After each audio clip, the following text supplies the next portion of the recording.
მოგესალმებით. ეს არის პოდკასტი ჩვენ.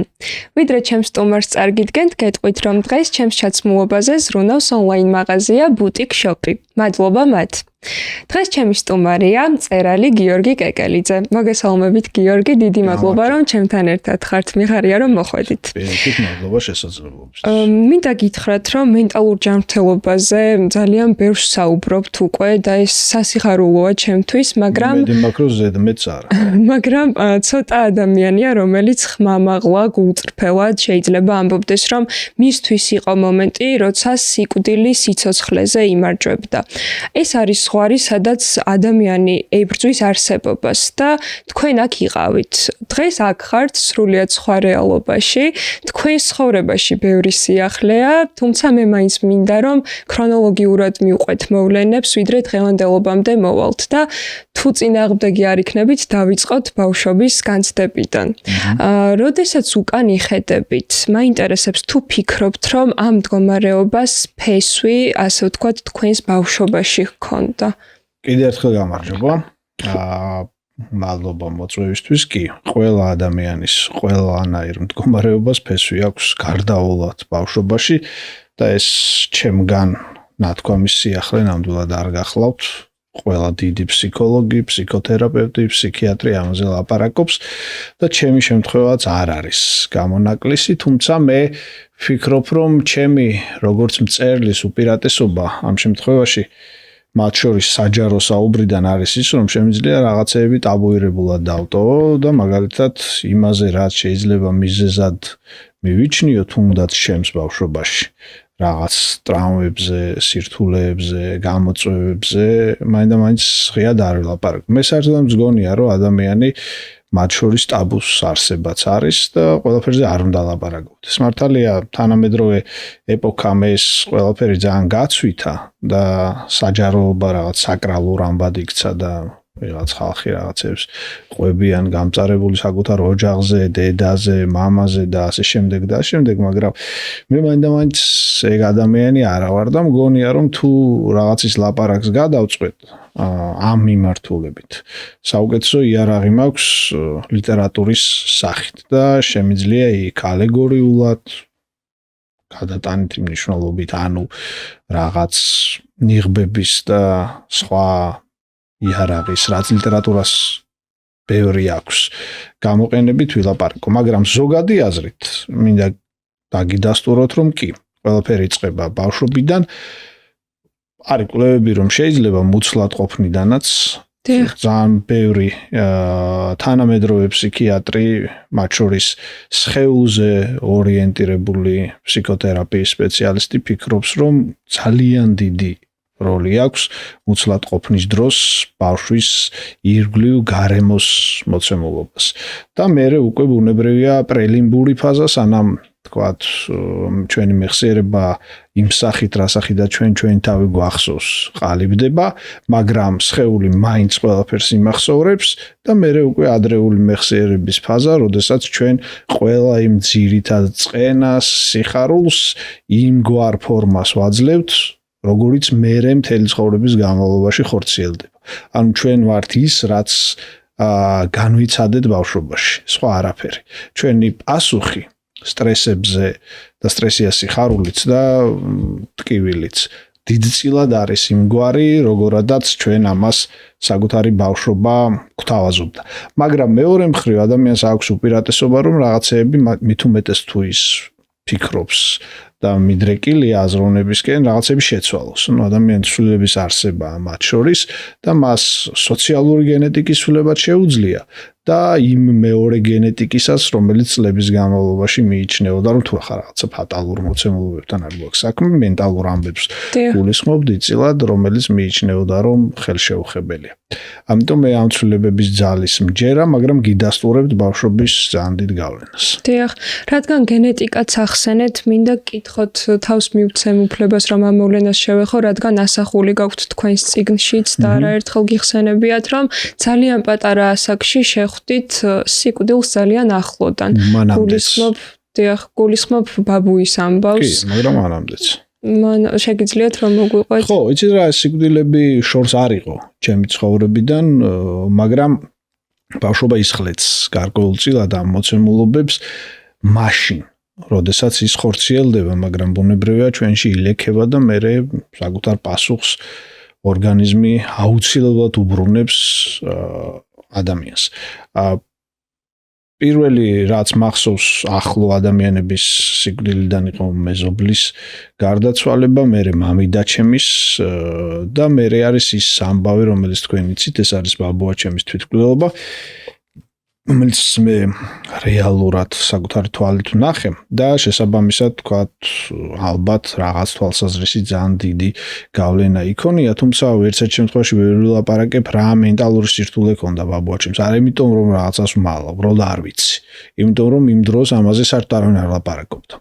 ესეთი ზოგადი და ზედაპირული დაკვირვებით მას ჰქონდა დიდი იმედგაცრუება და აპათია, იმიტომ რომ საკუთარ სოციალურ წრეში შეიძლება არა დიდი მასშტაბით, მაგრამ ძალიან დაფასებული ადამიანი იყო, ქონდა ყველაფერი, რაც შეიძლება მაგალითად ერთ სოფელში ან პატარა ქალაქში ადამიანს ქონდეს, პირველ რიგში სახელი და უცებ ყველაფერი დაკარგა, იმიტომ რომ დადგა 90-იანი წლები, გაჭირვება და ამ შემდეგ და იმ გაუქმების შიში ალბათ იყო განსაზღვრელი. ეს შიში მეც რაღაც თვალსაზრისით გადმომყვა და ერთ-ერთი განსაზღვრელია ჩემთვის, ხო, სახელის სახელთან დაკავშირებული, ვთქვათ, კარგი თუ ცუდი ამბების, რომელიც ჩემთვის უკიდურესად დიდად მნიშვნელობს და ამ თვალსაზრისით კი შეიძლება ეს ნაწილი სოციალურად გენეტიკურიც იყოს, მაგრამ პირდაპირ მნიშვნელობით მე არ ვიცი მას რა ტიპის, ვთქვათ, შფოთვითი აშლილობა ან დეპრესიული ფაზა ქონდა. იმიტომ რომ ამაზე მაშინ არ ვნალაპარაკობ, არც სიტყვა ვიცოდი ეს და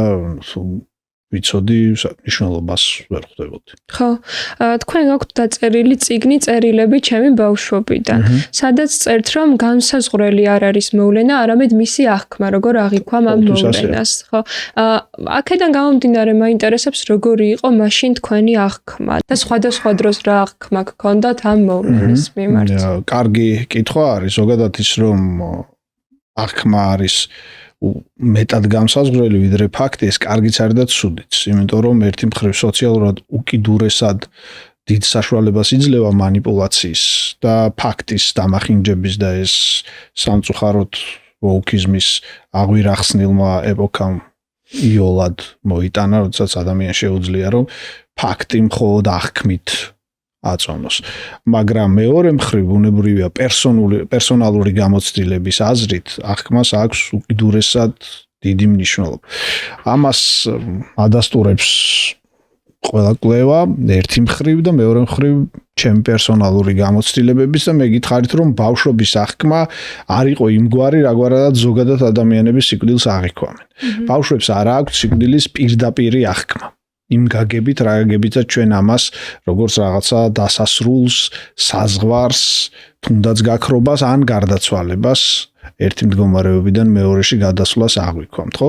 და ამას ადასტურებს ზღაპრის ფენომენი. ჩვენ ვიცით რომ ქართული ხალხური ზღაპრები, ისე როგორც სოფლიო ზღაპრები, უფროსისთვის შეიძლება სასტიკია და ხანდახან ხვდებით ძალიან ზედაპირ უმსჯელობას, რომ ამას მე ჩემ შვილს ვერ წავაკითხებ, ეს რა საშინელება, ეხა რო წავი, აბსოლუტური ნაიურობა და უცოდინლობა.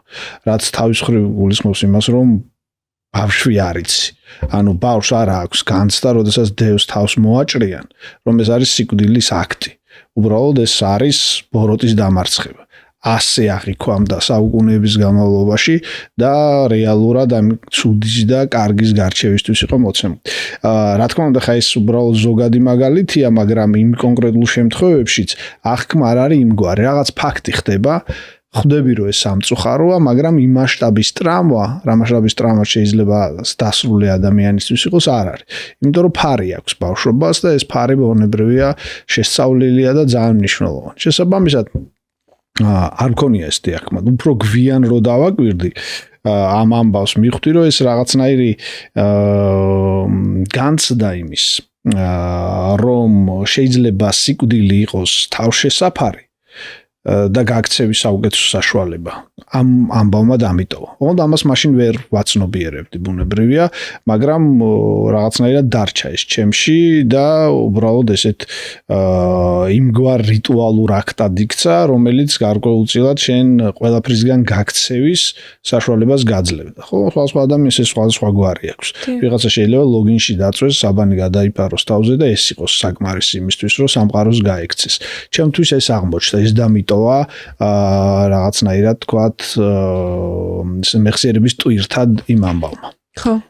ამაზე შემდგომ დაფიქრდით, რომ ამას გქონდა ზეგავლე. აი, როდესაც იმეორებდით ამ აქტს, მაშინ გახსენდებოდათ ბაბუის ამბავი? მაშინ არ მახსენდებოდა, მაშინ მხოლოდ საკუთარი თავი მახსოვდა.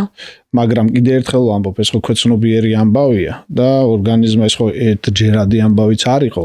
მერეც ძალიან ცუდად ვიყავი და გაცილებით უფრო ესეთი დაზღვეული შეიძლება ასე ითქვას, ფორმების მოსინჯვის სურვილი მქონდა სუიციდის.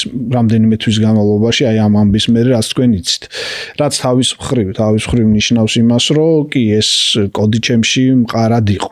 ამას ბრძოლა ჭირდება. ის კი არ უნდა მიიღო უბრალოდ რაღაც ფატალურ მოცემულობად, რომ აი ერთხელ მოხდა და შესაბამისად თქვათ ასე ვარ დეფინირებული. არა. ადამიანის კიდე ერთხელ გავიმეორებ, სრულიად უნიკალური და განუსაზღვრელად რაღაცა ფანტასტიკური და სასიამოვნო და ძლევამოსილი უნარი არის, რომ მას ფერისვალება შეუძლია. და მენტალური დაავადებების შესახებ ლაპარაკისას პირველი ამაზე უნდა ველაპარაკოთ. ის კი არა, რომ შენ სულ ასე იქნები, გამოსავალი არა გაქვს, შეეგუე, მთელი ცხოვრება ასე და ასე უნდა იმოქმედო და ამ შემდეგ, არამედ პირიქით. ყველანაირი ესეთი ყალბად ქოუჩური ლაპარაკის მიღმა, ხო, ეს რაღაც დღეს რაც მოდაში არის. უბრალოდ უნდა შეცვალო. მე არ მინდა რომ რაღაც მძიმე დეტალებში ჩავიდეთ და დაგამძიმოთ, მაგრამ უნდა გკითხოთ, რამ გაამძაფრა მაშინ თქვენი მდგომარეობა იმდენად გულისხმობ 2021 წელს, რომ ეს მიხვდით, რომ აღარ იყო უბრალოდ მძიმე პერიოდი, არამედ ხო რეალურად კონკრეტულ ამბებზე არ ველაპარაკებ, მაგრამ ზოგადად გეტყვით, ხო, ეს იყო 1-2 სტრესული, უკიდურესად ტრამვული ამბავი. ოღონდ ხოდ ამის გამო არ მომხდარა, ან ჯაჭვური იყო. ჯერთი ამ ყველაფერს მე დავხვდი ძალიან გამოფიტულ მდგომარეობაში, იმიტომ რომ ჩემი სრულიად არანორმალური მიდრეკილება, აი ამ აქტიური სამუშაო რეჟიმისადმი, მათ შორის გულისხმობდა იმასაც, რომ როგორც დღეს თქვიან, ძალიან მოწყვლადი ვიყავი ნებისმიერი ტრამვისადმი და იოლად აითვისა ორგანიზმი. მეორე რაც მნიშვნელოვანი იყო, რა თქმა უნდა, ეს იყო მიდრეკილება ობსესიურობისკენ, ანუ როგორც დღეს ამბობენ, overthinking, ჭარბი ფიქრიანობისკენ, რამაც რა თქმა უნდა თავისი დაღი დაასვა ამ ამბავს და ის რაც შეიძლება სხვისთვის არაფერი არ ყოფილიყო, ჩემთვის გახადა ძალიან დიდი. და მესამე, რომელმაც რეალურად თვისობრივად განაპირობა ჩემი ის მოცემულობა, რომელსაც მე წელიწადის და რამდენიმე თვის განმავლობაში ვებრძოდი, იყო არასწორი მკურნალობა. რომელიც დიდწილად ჩემი ბრალია. შეიძლება რომელიღაც ექიმისკენაც გავიშვიროთ ხელი, მე ძალიან არ მიყვარს ეს, მით უმეტეს სახელს და გვარს არზოს არ დავასახელებ, მაგრამ დიდწილად მაინც ჩემი ბრალია ხასიათობრივი ამბის გამო, იმიტომ რომ არც ერთი მკურნალობა არზოს არ მიყავდა ბოლომდე და შესაბამისად ყოველთვის ვცდილობდი, რომ მიუხედავად იმისა, რომ ნულოვანი, იმიტომ კი არა რაღაცა სტერილური ადამიანი ვარ. არა, უბრალოდ ჩემი ჰიპოქონდრიის გამო დიდწილად ნულოვანი მანამდელი გამოცდილება მქონდა ნარკოტიკებთან ურთიერთობის, საერთოდ არასდროს სიგარეტსაც არ ვეწევი და არც ალკოჰოლთან არ მეგობრობ ძალიან აქტიურად, ხო, შესაბამისი მოცემულობების გარდა.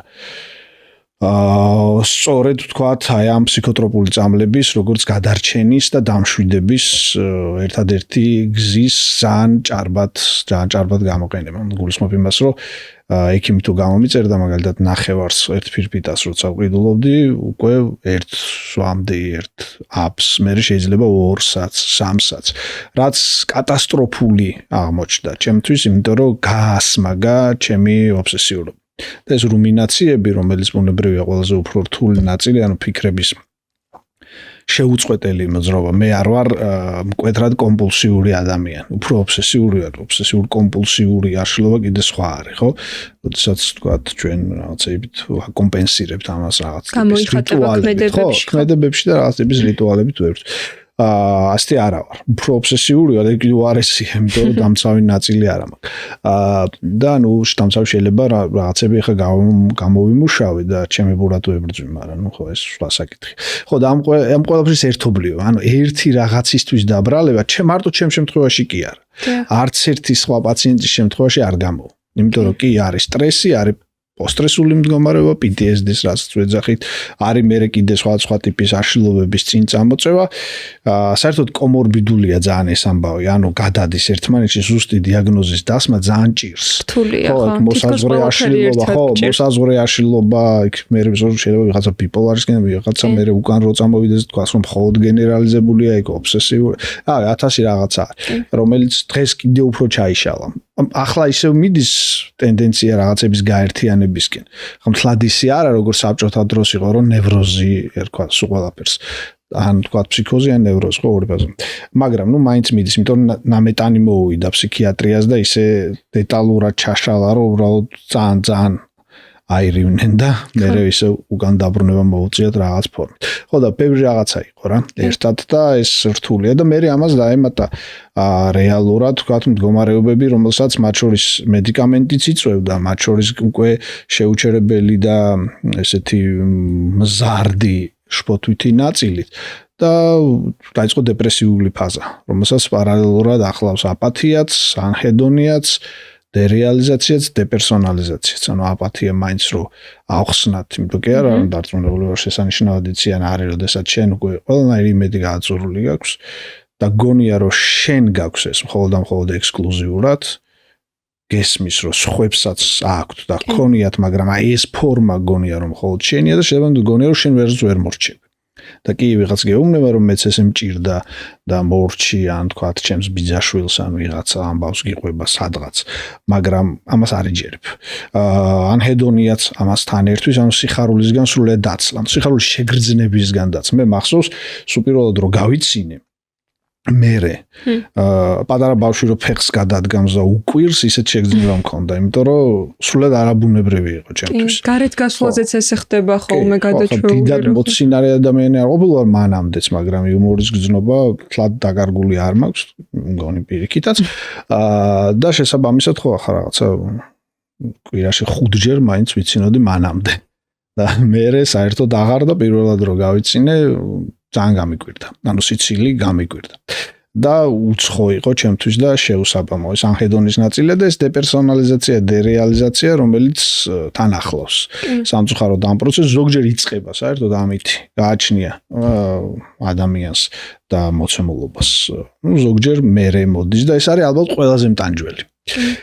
ჩემთვის აი ეს დეპერსონალიზაცია იმდენად არ იყო, მაგრამ დერეალიზაცია ძალიან მკვეთრად იყო და განსაკუთრებით ამას იწვევდა ეს ბენზოდიაზეპინები. ნუ წარმოუდგენელი რაღაცა არის, როდესაც შენ გამოკეტილი ხარ რეალურად საკუთარ თავში და დანარჩენი სამყარო არსებობს პარალელურად და ვერავთ ვერ შედიხარ. წარმოიდგინე რომ რაღაცა მინის კედელი გაქვს და დანარჩენი ადამიანები ირგვლივ მოძრაობენ, რაღაცებს აკეთებენ, იცი რომ ეს ცხოვრება მანამდე გავლილი გაქვს, მაგრამ არ ხარ მისი მონაწილე, ვერავთ ვერ შედიხარ, ვერავთ ვერ ბრუნდები უკან და რაღაცა გაუგებარ ასეთ ტანჯვა პატიმრობაში ხარ, ხო და შესაბამისად, ხო, ძალიან ცუდი ამბავია. კი, თან იმდენად საშიში მომენტია, სანამ გააცნობიერებ რა გჭირს, როცა პირველი 13 წლის ასაკში საკმაოდ პატარამ გამოცადე ეს შეგრძნება და მგონია რომ ერთ-ერთი ყველაზე საშიში შეგრძნება, რაც შეიძლება რომ ცოცხალმა ადამიანმა გამოსცადოს და ხშირად სიტყვით როცა ვერ ხსნიდი, რამდენად საშიშია და ის შიშის კოეფიციენტის ასე ვთქვათ ახსნა რომ მინდოდა ჩემი მეგობრებისთვის ან ოჯახის წევრებისთვის ვადარებდი ხოლმე, რომ აი წარმოიდგინეთ მეთქი რომ მატარებლის ლიანდაგებში რო ჩავარდე და მატარებელი რომ მოდის და გეჯახება, აი იმ მომენტში რამ ხელაშისაც განიცდი. ხო, იმიტომ რომ რეალურად ისი გამოცდილებას ადამიანს არ აქვს. როგორც წესი, თუ მაინდა-მაინც სოდნას არ შეაშველებს, მისთვის არის გაუგებარი. ხო, ვიღაცას რო უთხრა რომ კბილი მტკივა, თუ მაინდა-მაინც კბილი არ ატკივებია, ტკივილი იცის რა არის და მეტნაკლებად თქვათ იგებს ამ მდგომარეობას, მაგრამ ის ამბები, რომელსაც შენ უყვები, მისთვის არის სულად გაუგებარი და ეს დამხნევების ფორმები, რომელზეც მე ხშირად მილაპარაკია და ხა 500-ჯერ არ მინდა გავიმეორო, მაგრამ ეს თავში ხელში აიყვანე და შემოუძახე და ესე შემდეგ, რა თქმა უნდა, რაღაც ეტაპზე საერთოდ არ მუშაობს. განსაკუთრებით არ მუშაობს, ამაზე ხა ხშირად არ მილაპარაკია და ჩემთვის ეს ძალიან ისეთი ახლო გამოცდილება იყო, იმიტომ რომ დაემთხვა ეს ყველაფერი უკრაინის ომს და ძალიან ბევრი ადამიანი სულიად კეთილგანწყობილი და კეთილის სურვილით ამავდროულად მეუბნებოდა, რომ აი შენ რა გჭირს, სანერვიულო, რაზე ნერვიულო, ბაგერ კაცმა ამდენი რაღაცა დაკარგა, ოჯახი დაკარგა, ფეხი დაკარგა, ხელი დაკარგა და ასე შემდეგ. ანუ მენტალური მდგომარეობა აბსოლუტურად განსხვავებული ამბავია. დარდი არ იზომება მიზეზით. არც ერთ შემთხვევაში, განსაკუთრებით მენტალური აშლილობების დროს და არც არასდროს გაზომილა. და აქედან გამომდინარე, თუ თქვათ ამას გავიგებთ, მიხვდებით, რომ აი ძალიან პატარა ისეთ სტრესზე, რომელიც შეიძლება თქვენთვის გაუგებარი იყოს. მე რატო უნდა ვინერვიულო, მაგრამ ჩემთვის არის უკიდურესად მნიშვნელოვანი, შეიძლება მე ისე ვინერვიულო, რომ ვიღაცამ არ ინერვიულოს აი ჩამოთვლილი საშინელი მიზეზების გამო. ამიტომ მან ხო ჩვენ ძალიან დიდი სიფრთხილე გვმართებს, განსაკუთრებით იმ ხალხს, ვინც გარედან აკვირდებით ამ პროცესს. კი, და სხვათა შორის თქვენს წერილში ეწერა, რომ როდესაც გამოსამშვიდობებელი წერილი დაწერეთ, რომ ვერავინ ამოიცნო რეალური მიზეზი, ამის აღწერა და გადმოცემა მიჭირსო და ეხა ეს პარალელი მომივიდა თავში, რომ ხო, მაგას ვერც ინდივიდუალურია, უბრალოდ ხო, რაღაცა ზოგადი მახასიათებლები ყველაფერს აქვს. ხო, ჩვენ არა ვართ აბსოლუტური უნიკუმები, უკიდურესად ბევრი ადამიანი ყოველდღიურად მუშაობს ამ დარგის განვითარებაზე, ძალიან ახალი მეცნიერებაა ფსიქიატრია, კი რაღაც საუკუნე რაღაცას მოიცავს, მაგრამ მაინც ჯამურად ძალიან ახალია და ამის ფონზე დინამიურად ვითარდება. თქვენ მაშინ თავს მარტო გრძნობდით და თვლიდით, რომ ვერ გიგებდნენ? არ მინდა რომ უმადური ვიყო და მინდა ვთქვა რომ რამდენიმე ადამიანი იყო რომელიც შეძლების დაგვარად ბოლომდე დარჩა ჩემთან. მაგრამ მეორე მხრივ ეს იმ ადამიანებს სულ არ ეხებათ და არც მათი კრიტიკაა და არც რამე მსგავსი. უბრალოდ შენი რაკურსიდან დანახული ის თანაგრძნობა არის მაინც, ხო, ახლა 1-2 გამონაკლისის გარდა მაინც უშედეგო. იმიტომ რომ აცდენილია. ვერ გეხმარებიან. ხო, ვერ გეხმარებიან უბრალოდ და შესაბამისად ხო, ამიტომ გჭირდება ჩვენ ამ თემებზე ძალიან აქტიური ლაპარაკი. შეიძლება აქამდე ნალაპარაკებიდან ვინც ამ თემას პირველად შეეხო და ისმენს ეგონოს რომ გამოსავალი არ არის. როგორ არის გამოსავალი? სწორი დიაგნოსტიკა, სწორი მკურნალობა, ტაბუები ამ შემთხვევაში არ არის სწორი, ამ სტერეოტიპების და კონკრეტული თქვა სტიგმების მოხსნაზე აქტიური მუშაობა, მათ შორის საჯარო მიმართულებით, რომ ვიღაც ადამიანს, რომელიც თუნდაც რეგიონში, თუნდაც თბილისში ამას არსებითი მნიშვნელობა არ აქვს. ყველგან გვხვდება ჩვენ ეს სირთულე.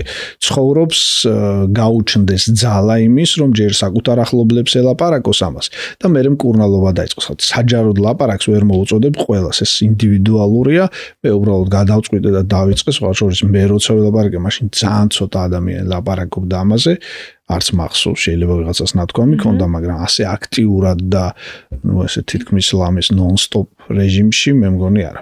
მაგრამ გადავწყვიტე ეს, იმიტომ რომ მაინდა-მაინც იმიტომ რომ რაღაცა ძალიან კეთილი ადამიანი. რა თქმა უნდა, ეს ნაწილიც არის ძალიან კეთილობას არ გულისხმობ, უბრალოდ სიამოვნებ და რა თქმა უნდა რომ ვიღაცას ვეხმარებოდი, მაგრამ ჩემს თავსაც ვეხმარებოდი ამით. აი ამის თქმაც მინდოდა კი, რომ ანუ ადამიანები, რომელთაც იგივე განსაცდელი აქვთ იმ მომენტში, იმდენად რეზონირებენ შენთან, როცა გისმენენ, რომ ეს ძალიან მანუგეშებელია. და მე მახსენდებოდა სწორედ ეს, რომ ძალიან მიჭირდა ისეთი ხალხის პოვნა, რომელსაც მსგავსი გამოცდილება ჰქონდა და ვისაც პოულობდი, ვებღაუჭებოდი და ალბათ ცოტა ზემედაც ვაწუხებდი. ამ გადასახედიდან ახლა, მაგრამ ზოგიერთი სულად შეგნებული ადამიანი იყო და მომყვებოდა ამაში, მაგრამ ძალიან ძნელი იყო, განსაკუთრებით ეს დილები, როცა შენ გეღვიძება უძილობიდან. ანუ ასეთი გამოღვიძებას არსებობს, როცა არ გძინავს და მაინც გეღვიძება. კორტიზოლი ცავსერო. ხო, და შესაბამისად იწყება რაღაცა ისეთ უკიდურესად დიდი განგაში და ფიზიოლოგიურად არის ხოლმე, ხო, გამოხატული ზოგს მკერდის არეში აწვება, ზოგს გულისრევის შეგრძნება აქვს და როდესაც ასე შედიხარ დღეში, მე ორგანიზმი ამას იმახსოვრებს. ტვინი მოიხსენებად ბაძვით არის დიდწილად განპირობებული, თავისი ნეირონებიან სინაფსებიანად და მე უნებრივია ამას უიმეორებ რა ყოველ დღე, იმიტომ რომ ორგანიზმი დამახსოვრებული აქვს და მე რაღაცნაირად რაღაცები ამბობენ მესმის მათ შორის სპეციალისტებიც რომ შენ უკვე სიამოვნებს უდათ ყოფნა, მაგრამ ნახე ზოგადი აზრით ეს არანაირი სიამოვნება არ არის. ხო, ეგ ძალიან გაუგებარი იყო ყოველთვის ჩემთვისაც, რომ მეუბნებოდნენ, რომ რაღაც მეორად სარგებელს ხო არ იღებ აქედან, რომ აი ყურადღებას ეძებ მაგალითად. არა, ამ ნაწილში კი არა, უბრალოდ ორგანიზმს რაღაცნაირი მიდრეკილება შეიძლება კონდეს ცუდად ყოფნისკენ და ეს ხო ჩაითვალოს რაღაც ტიპის სიამოვნებად. თორე ის მეორე ნაწილი რას ცვლის, რომ ეძებ ყურადღებას რამე რა, ესე იგი რაღაც გჭირდება და ეძებ. რა არის, ეგ რატო არის, რამეს გასამართლებენ. თქვენ ასევე წერდით, რომ დაუმსახურებელი სიყვარულისთვის მადლობაო და მერენდელი რაღაცებია. ხო, ანუ მაინტერესებს რატომ არის ამ ფრაზაში ერთდროულად მადლიერებაც და ესეთი მძიმე განცდას, ანუ რას გრძნობდით იმ დროს ამ ადამიანების მიმართ? აი რატო იყო დაუმსახურებელი? ეს უკვე ცოტათი გამოჯანმრთელების დროს ხდებოდა, როდესაც მართლა ძალიან ბევრი ადამიანი ეს მახსოვს, გამახსენდა, ხა ეს ცოტა აქეთა დრო არის. ძალიან ბევრი გულშემატკივარი აღმომაჩნდა, რამაც მე ცოტა გამაკვირვა, იმიტომ რომ ახლა ჩვენს ქვეყანაში პირიქით უფრო ხდება ხოლმე ხალხის ექსპორტია ცოტა ეროვნული. პირიქით ამბები, ხო და რა თქმა უნდა, ხა ყველანაირი ყალბი თავდაბლობის გარეშე რაღაცები არის, რაც ჭარბია და მე ჩემ შემთხვევაში გულწრფელად ვფიქრობ, რომ მიუხედავად იმისა, რომ რაღაცა გამიკეთებია, მათ შორის ამ ქვეყნისთვისაც, მაინც ეს რაღაცა გააჭარბებული, ეს რო საშიშია ეს. რაღაც ესეთი გააჭარბებული სიყვარული, ალბათ მაგას გულისხმობდი, ხა ზუსტად არ მახსოვს ეგ სად დავწერე, მაგრამ დავწერე, ოდესღაც მახსოვს. კი, იმიტომ რომ მე მახსოვს, რომ ხელა გამოხმაურება მოყვა ამ ამბავს და თვითონ ის ამბავი იმ ამბის გამოხმაურება მე კარგად არ ვიცი. იმიტომ რომ მე დაახლოებით იმის მერე სადღაც ალბათ ნახევარ წელზე მეტი არ დამქონე არანაირი სოციალური ქსელი მე თვითონ. ხო. სწორიც იყო. ხო, ანუ ვერც მქონია, იმიტომ რომ ჯერ ერთი მიგრძალმა რომც არ ყოფილიყო ეს აკრძალული, მე მახსოვს რომ კომპიუტერის გახსნა ჩემთვის იყო, აი რა ვიცი, რაღაცა წარმოუდგენლად დიდი დაძაბულობის და შინაგანი ძალისხმევის შედეგი და მობილურ ტელეფონზე ძალიან რთული იყო რა. მაგრამ ძალიან დიდი სიხარული იყო, რომ გიორგი გადარჩა და გადავარჩინეთ და ამას. ხო, მე მერენდელ ამბებს ვიძახე, ხო, ვერ ვწვინდა ეგ რაღაცა გადარჩა და ისინი მე საერთოდ არ ვიცი. და აღარც მივრუნები ვარ სხვათა შორის, რაღაც ამბებს კი მიყვებიან ვიღაცები, ამაინეს დაწერა იმან რაღაც ხანდახან. არ მართლა არ ვიცი და რაღაცა მაინც მის კითხვა არ მინდა. ხო, ინტერესი გამოიწვია ჩემში ასევე 4 ადამიანი ყავდათ დასახელებული, ვისაც ბოდიშს უხდიდით. მადლობას თუ ბოდიშს? ბოდიშს უხდიდით, რადგან ემშვიდობებოდით. ჩემი მეგობრები იყვნენ. ხო, ან დედაც იყო ამ ჩამონათვალში და იყო 3 მეგობარი. მათი რეაქციები რომ გაიხსენოთ თქვენს ქმედებს, არა ხო? და გადარჩენა, აი როგორ პირველი რა მოგონება გადარჩენის? არანაირი სიხარული არ მგონია გადარჩენის მერე. გადარჩენა მე მგონია ჯერ ცხეთაში გამეღვიძა. სავატყოფოში. კი და ნათია ბანძელაძე არის ჩემი მეგობარი, რომელიც იქ თან მუშაობდა და აი ქიმი არ არის. მიმართულები და მახსოვს ეგ პირველად. მე ისევ აღარ მახსოვს და მე მახსოვს კიდე ერთი მეგობარი. მე მახსოვს უკვე სხვა კლინიკაში. რო გამეღვიძა და დაინდომაინც მოხარული არ ვიყავ მაგამბით. არა იმიტომ კი არა რაღაცა მანერულად სიცოცხლე არ ნუ რო გძელდებოდა ის ტანჯვა ისე აფერი არ შეცვლა კიდე უფრო გაუარესდა. ხო. და მე კიდევ და კიდევ უფრო გაუარესდა რაღაცა არასწორი ჩემი აზრით მანდ უკვე ცოტა ექიმების ბრალიც იყო უკვე მერენდელი მართვა მკურნალობის გამო. და ნუ ხო ეს არ იყო კაი ამბავი, იმიტომ რომ აი უბრალოდ უკვე სრული ალყა იყო რეალურად აი ამ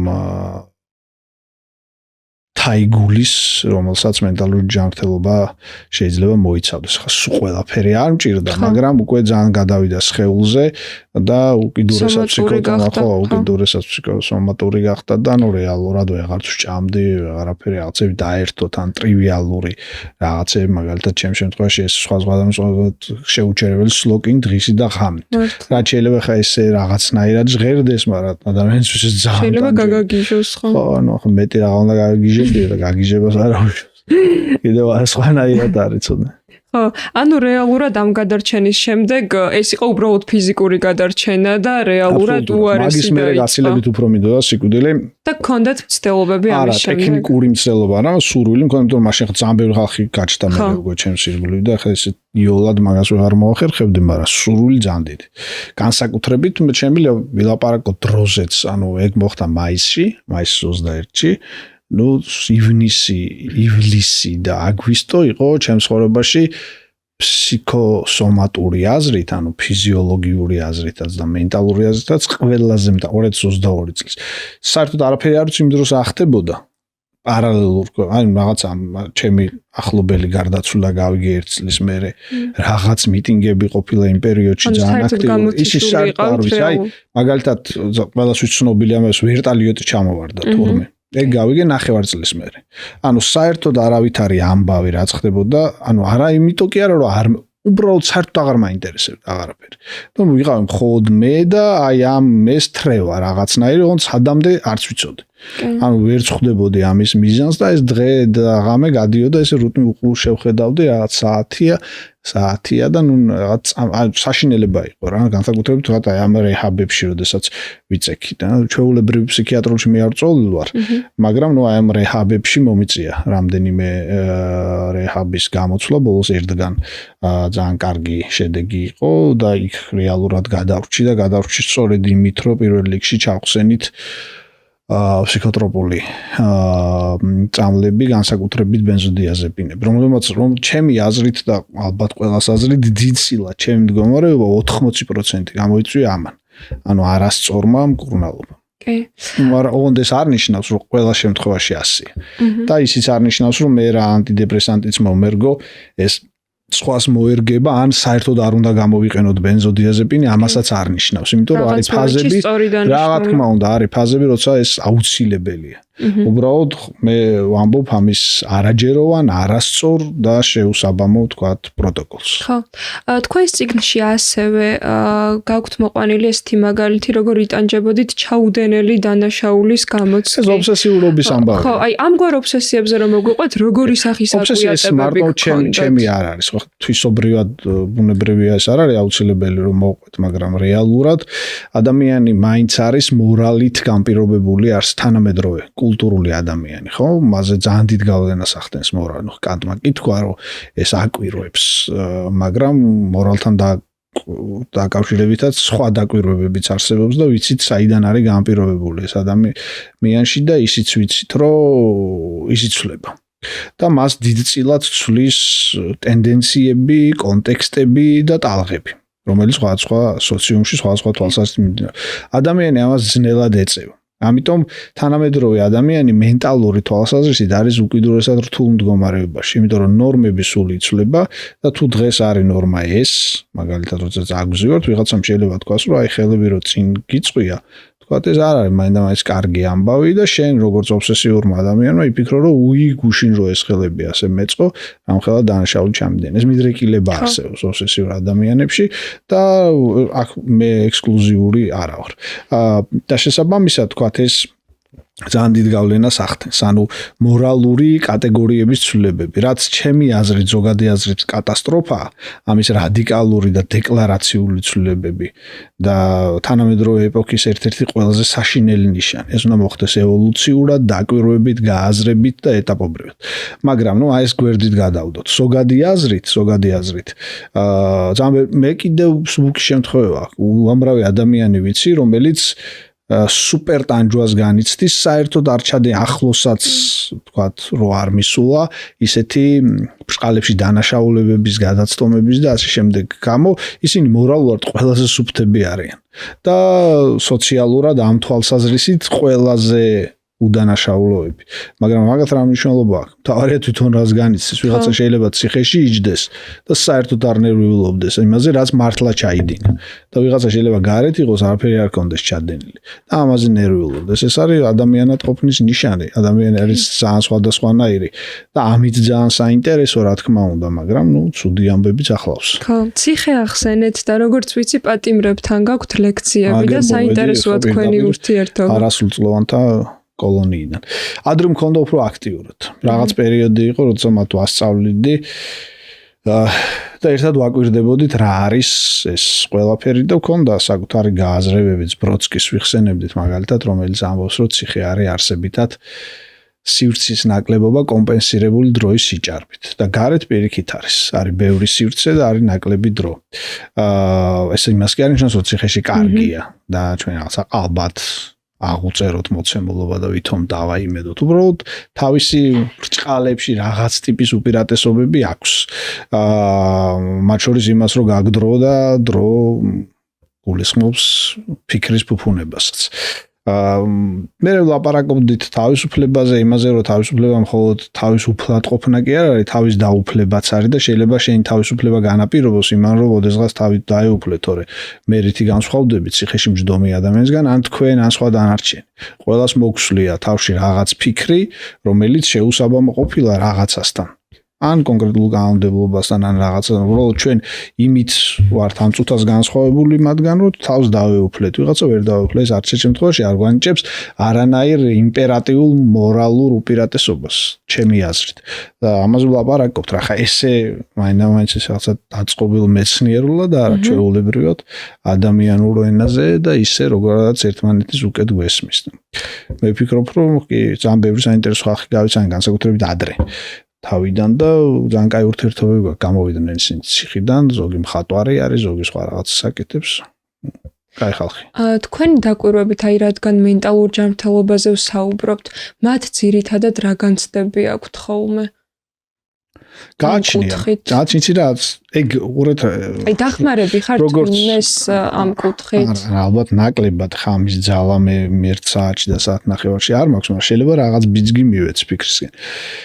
ადამიანები როგორც გარეთ განსხვავდებით, ისე განსხვავდებიან შიგნითაც. ყველას საკუთარი პასუხი აქვს ჩაკეტილობაზე და ყველა სხვადასხვანაირად ხარშავს ამას და ყველა სხვადასხვა დრო ჭირდება. არის რაღაც დაკვირვებები, რომ შეიძლება ეს 15-21 დღეში შეჩვევად იქცეს და სხვა ამბავი. მაგრამ საბოლოო ჯამში მაინც სხვადასხვანაირად პასუხობენ. და სხვადასხვანაირად ცდილობენ გამოსავლის ძებნა, სხვადასხვანაირად ცდილობენ რომ ეს დრო მოკლან და შესაბამისად ძალიან განსხვავებულია მათი მიდგომები. აუცილებლად უნდა შევეხო ასევე თქვენს წიგნს სიკვდილის გაუქმებას, რომელიც ონკოპაციენტებს ეძღვნება და მინდა პარალელი გავავლოთ ამ მდგომარეობასთან, რადგან ასეთ ნევროზულ მდგომარეობას სულის კიბოსაც უწოდებთ თქვენ და თუ შეიძლება ამოვიკითხავ ერთ-ერთ ნაწყვეტს ქიმიოთერაპიას როგორც აღწერთ. უცებ ვიბოჭები, საკუთარი ძარღვები შიგნიდან მეხვევიან ყელზე და მახრჩობენ. გულმკერდში დაუნდობელი სიმძიმე ჩნდება, თითქოს ვენებში უკვე ყინულივით წყალი კი არა ლითონის მდინარე მიედინება. ნერვული დაბოლოებები საპროტესტო სიგნალებს გზავნიან ტვინში, მაგრამ პასუხი უიმედოა. გული მერევა, მაგრამ გრძნობ რომ ამის ძალაც აღარ მაქვს. შორიდან გუგუნი მოისმის, ჯერ ბუნდოვნად, მერე უფრო მკაფიოდ, უფრო მძაფრად მოადგება ყურებს, ნიჟარებს მიცობს და თავი მისკდება. მე მინდა ვთქვა, რომ ზუსტად იმ შეგრძნებებს გავს, რაც მენტალური ჯანმრთელობის პრობლემების დროს იჩენს თავს და ამიტომ რაღაცნაირად პარალელი გავავლე ამ მდგომარეობასთან. თქვენ როცა გქონდათ ასეთი ახლო შეხება ონკოპაციენტებთან და ინტერვიუები გქონდათ, ხო, როდესაც ამ წიგნს წერდით, გადააფასეთ რაღაცნაირად ეს მდგომარეობა, იმიტომ რომ როცა ჩვენ მენტალური ჯანმრთელობის პრობლემა გვაქვს, ხშირად ეს იმდენად რაღაც გაუცნობიერებელია, რაღაცებს კი გადკიებს, მაგრამ თითქოს მაინც ვერ ხვდები, რაღაც არის შენში შიგნით და თითქოს ზუსტად რას უმკურნალო ვერ ხვდები და ნატრობ, რომ იქნებ რაღაცა უარესი დაავადება რომ ჭირდეს უკეთესია. მე პირადად ძალიან პატარა ასაკში მინდოდა, რომ კიბო მქონოდა და ეს არ მქონოდა. ოღონდ მართლა და მე რომ უყურებ, რომ რეალურად რას აკეთებ, ძალიან გცხვენია. არ მგონია რომ უნდა გცხვენოდეს, იმიტომ რომ ადამიანი საკუთარი რაკურსით უყურებს ყველაფერს და საკუთარი გამოცდილებით, საკუთარი განცდით პირველ რიგში. ამიტომ თუ თქვენ გაქვთ უკიდურესი ტანჯვის განცდა, ეს დიაგნოზურად, ფიზიოლოგიურად უფრო მძაფრი, თქვათ, სხვისი დაავადებით ვერ დაკომპენსირდება. ანუ მთავარია თქვენ რას განიცდით და როგორ განიცდით. მე მახსოვს პირველი ინტერვიუ როცა მივეცი ამაზე, რადიო თავისუფლებას მე მგონი კი არა ნამდვილად, მაშინ თქვი რომ აი ისეთი ტანჯვაა, რომ ნებისმიერ, თქვათ, ფიზიოლოგიურ დაავადებაზე გავცვლიდი მე. და ტყუილი არ მithkoms. ან თქვენც იგივე ისევე როგორც ხო უყურებთ, ისევე როგორც იმ ფიზიოლოგიური დაავადების მქონე ადამიანი შეიძლება იგივესი ამბობდეს სხვა ფიზიოლოგიურის უფრო სწორედ ან ონკოპაციენტი ან სხვა ტიპის პაციენტი რომ მე გავცვლიდი პირიქით მენტალურს. ჩვენ ხო ჩვენი სამყაროდან უყურებთ დანარჩენს იმ განცდით რაც გვაქვს. ამიტომ მე მტყვილი ეგ არ მგონია და არც შემთხვევაში არ მგონია რომ ამას სამარცხვინო იყოს პირიქით. მგონია რომ ძალიან ზუსტი განცდა არის. ხო. ისევე როგორც ვთქვათ იმ პაციენტებს რაც აქვთ მე ბევრი ადამიანი გამოვიკითხე მიხედავთ იმისა რომ ერთ პაციენტზეა მან არის სხვა ადამიანის გამოცდილება. მათ შორის ქიმიოთერაპიის ეგ გამოცდილება სულ სხვა ადამიანის არის და არა იმ გმირის უბრალოდ იმ გმირს მივაწერი ამ შემთხვევაში ყველა ლიტერატურა იტანს ამას. და მომიყვა მან სხვა შორის არა იმ ფორმით როგორიც მე დავწერე, მაგრამ შინაარსობრივად რეალურად არ გადამიხვევია, იმიტომ რომ არც უფლება არა. იმიტომ კი არა რომ რაღაცა მეცნიერებას ვაწარმოებ. მეორენაირი უფლება არ მაქვს, იმიტომ რომ მე არ მაქვს ეს გამოცდილება და ეს განცდა და ჯობია რომ ვენდო იმას ვისაც ეს ქონია. გიორგი, მე მაინტერესებს დღეს როგორი მდგომარეობა გაქვთ და თუ გაქვთ შიში იმის რომ შეიძლება უკან დაბრუნდეთ. ორეთ ჩვენ რაღაცები უნდა ზუსტად გავიაზროთ და ეს გააზრება მათ შორის გულისხმობდეს იმას რომ არც რაღაცა ალბათ ოპტიმისტურად აღწეროთ მოცემულობები და არც პირიქით ფატალურად პესიმისტურად. გულისხმობ იმას, რომ რაღაც მიდრეკილებები, რომელიც ადამიანს იმთავითვე აქვს. ვიღაცამ შეიძლება ეს ხასიათობრივად მიიჩნიოს, ვიღაცამ ეს შეიძლება მენტალურ, თქვათ, გადახვევად. რჩება. და ნებისმიერი სტრესული ამბის დროს თავს გახსენებს. გარდაულად. და მაქვს ფაზები, როდესაც ცუდად ვარ. და არ არის იული. ეს ცუდად ყოფნა. მაგრამ უკვე ალბათ 3 წელზე მეტი გავიდა, რაც ის ყველაზე დიდი და მძიმე ფაზა გადავლახე. მე მგონია, რომ ადამიანის იმუნიტეტი, მენტალური იმუნიტეტი დიდწილად, რა თქმა უნდა, გამონაკლისები იქნებიან, აღარ გაძლევს საშუალებას, რომ იქ დაბრუნდე. ანუ იმ დიდ ჯოჯოხეთში, პატარ-პატარა ჯოჯოხეთებს შენ თვითონ უგონებ წამალს და რაღაცნაირად თქვათ ცდილობ რომ ფონს გახვიდე და მე ეს მაქვს ეს რაღაცა მეთოდიკა რომელიც შეიძლება აქ მოუყვე ან დასამალი კი არ არის რამე უბრალოდ რაღაცა ინტუიტიური ამბავე რომელსაც ვერ ახსენ ვერბალურად ხო რაღაც პროცესია სადაც იცი როგორ მოიქცე და როგორ გაუმკლავდე შეიძლება ეს იყოს თვალის დახუჭვა და გაძლება და იცი რომ აი მესამე დღეს უკვე აღარ იქნება და მაინც და მაინც არ დალევი მწამალს რომელმაც შეიძლება ეს მესამე დღე მე ასეთ გიქციო შეიძლება სხვა რა ბევრი რამეა ამიტომაც რეალურად ხო ძალიან ინდივიდუალურია, მაგრამ კიდე ერთხელ ვამბობ, მგონია, რომ იქ ადამიანი იმ დოზით აღარ იქნებიან გამონაკლისები, მაგრამ ეს გამონაკლისება რაღაცა არასწორი მართვის შედეგი უფრო მგონია, ვიდრე რეალური გამონაკლისების. რაღაცნაირად ესე აღწერილი ეს ამბავი, რომ იმ ძალიან დიდი კოლაფსური კრიზისის მერე იმ მასშტაბს ვერ მივახლოვდები, მაგრამ იმასაც მოვიტყუებთ ჩვენ რომ ვთქვათ, რომ აი სრულად გავთავისუფლდი და ღრუბლებში დავფრინავ და ასე შემდეგ. რა თქმა უნდა, უფრო გრძელია რემისიული ფაზები, მაგრამ არ ჩავარდნებით და იქნება და ეგ არის ჩემთვის რთული, ტანჯველი, მაგრამ ძალიან საინტერესო და ადამიანად ყოფნის უპირატესობა. იმიტომ ჩვენ ადამიანები ვართ კოჭლი არსებები, ნაკლული არსებები და ჩვენ რაღაცები უნდა გვაწუხებდეს. ესია მოწყობილი სამყარო, ხა ეს რაღაცის კი არ არის, რაღაც ბრძნული ფილოსოფიური ეგრეა. და შესაბამისად ამაში უნდა ვიყოთ რაღაცნაირად გამძლეები და მებრძოლები და ეს უნდა იქცეს ჩვენი ცხოვრების მუხტად. დიახ. ერთ-ერთ ინტერვიუში ასევე გითქვამთ, რომ ღამე გეღვიძებოდათ და ფიქრობდით სიკვდილზე, რომელიც გარდაუვალია ყველა ადამიანისთვის. ხო, ეხლა გაქვთ ფოტვა. ხო, ეს არ არის ფოტვა, ეს არის რაღაცნაირი ესეთი ну როცა ღამე გეღვიძება და გაქ ამაზე ფიქრი. ხო, ფოტო დავარქვათ, მაგრამ რაღაცა ფოტოთი აშლობის ფორმა არ არის უბრალოდ. ეს ყველა ადამიანს აქვს, ჩემი აზრით, უბრალოდ სხვანაირად პასუხობს და მე მგონია, რომ მან ტრაგიკული აფერი არ არის. თქვენ რა დამოკიდებულება გაქვთ გარდაცვალებასთან, ანუ რისი გწამთ ამის შემდეგ, აი სად მიდიოდით, როცა გაქცევას? მე მგონია, რომ რწმენა ძალიან ინტიმური ამბავია და ამაზე დიდწილად საჯაროდ არ ვლაპარაკობ ხოლმე. ადამიანებს აქვთ უფლება რო იყვნენ მორწმუნეები და ეს სრულიად შესანიშნავია, იმიტომ რომ უდიდესი საყრდენია, ისე როგორც ვიღაცას აქვს უფლება რომ სხვა თეორიის ჯეროდეს და ფიქრობდეს რომ თქვა რა ვიცი რწყილის კუდად წოდებული ასტეროიდის ჩამოვარდნის მერე დინოზავრები დაიხოცნენ და მერე უკვე სხვა ძუძუმწოვრები ამოვიდნენ და ასე წარმოიშვნენ ადამიანები.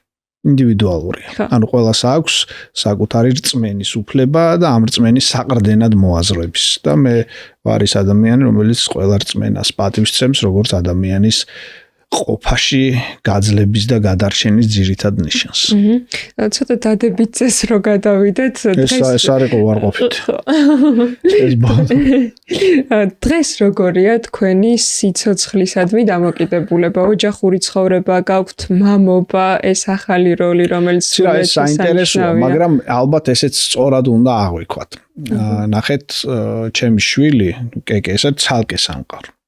რომელიც ბუნებრივია არის დიდი, არა თუ დიდი, არამედ უზარმაზარიც, ყოვლის მომცველიც, მაგრამ აქვს საზღვარი აქეთა სამყაროსთან. მე მგონია, რომ ეგ მოგონილი ამბავია, რომ ვიღაცა ამბობს, რომ აი შვილი მყავს და იმ დანარჩენ რაღაცას ეშველა. ანუ ეს ერთმანეთთან არ არის კავშირი. პირიქით გააუბრალოებს ძალიან შვილსაც, ამასთან კავშირი წამალი ხო არ არის შვილი შვილია. და შესაბამისად ცალკე სამყარო ასე თუ აღიქვამ შვილს, ძალიან დამცროვა მგონია მაგის. ამიტომ რეალურად ხო ის ყველაფერი დარჩა ისე, როგორაც იყო და იგივე ბრძოლა გრძელდება, ეს არის ცალკე სამყარო. ხო, მაგრამ აი რას გრძნობთ, როცა ფიქრობთ, რომ ეს რეალობა შეიძლება საერთოდ არ დამდგარიყო იმ წარსულიდან გამომდინარე. ვიცით რა, ბაიბრი ადამიანი არსებობს, რომლის არჩევანია უბრალოდ, რომ ეგეთი რაღაცა არ დადგეს და ეს მისი არჩევანია და ზოგმა უბრალოდ ვერ მოასწრო. ან ვიცი, არ დადგებოდა, იქნება ძალიან სამწუხარო, მაგრამ რას. გეკითხებათ ხოლმე ამაზე? არა, ხა თქვენ რომ მკითხეთ, აწი დავხვდით. როგორც მერაბ მამარდაშვილი ამბობს, ადამიანი თითქოს მეორედ იბადება მაშინ, როდესაც გაუსაძლის გაუძლებს. შეიძლება რომ ასე დავახასიათოთ თქვენი ახლანდელი ყოფა. ახლანდ ესე არის, რომ გაუსაძლის გაძლებიდან იბადება ადამიანი მეორედ და ჭეშმარიტად. არ ვიცი. შეიძლება ეს გაუსაძლის გაძლება სულ მეორდებოდეს, კაცშვილმა არ იცის. შეიძლება არ ზღირდეს ამის გაძლება დაბადებად. რთული ამბავია, მაგრამ საინტერესო ფრაზაა ცხადია და გარკვეულწილად ადამიანად ყოფნის მისტერიაზე მიგვანიშნებს და ხო კარგი ფილოსოფოსი იყო. ძალიან დიდი მადლობა გიორგი ასეთი გულწრფელი საუბრისთვის. ჩემს მაყურებელს დავემშვიდობები. მადლობა რომ გვიყურეთ. თუ მოგეწონათ ეს ეპიზოდი, გთხოვთ მოიწონოთ ვიდეო და გამოიწეროთ ჩემი არხი. ნახვამდის. წარმატებები.